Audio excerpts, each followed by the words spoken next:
नमस्कार, मी पंजाब.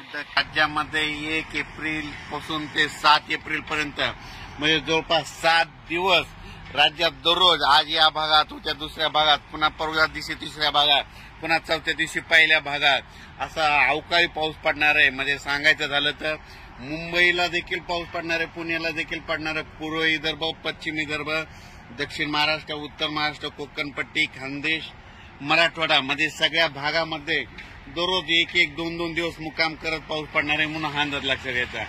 जास्त सांगायचं झालं तर कोकणपट्टीकडे जरा जास्त पाऊस पडणार आहे आणि गारपिटीची देखील शक्यता आहे.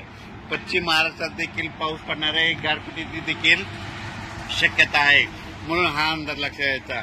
ज्या शेतकऱ्याचा गहू कांदा काढणे आज चालू असेल तर तुम्ही काय करा, वीटभट्टीच्या शेतकऱ्यांनी तुम्ही काय करा, 31 मार्च पर्यंत तुमच्या वीटभट्टी देखील झाकून ठेवा. कारण की राज्यामध्ये जवळपास 31 मार्चलाच म्हणजे आभाळ खूप येणार आहे.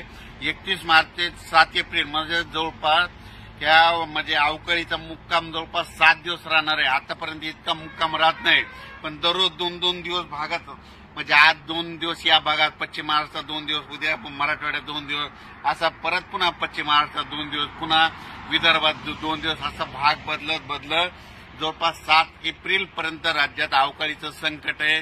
म्हणून ज्या शेतकऱ्याचा कांदा काढणे असा असेल तर 31 तारखेपर्यंत तुम्ही कांदा काढा, झाकून ठेवा.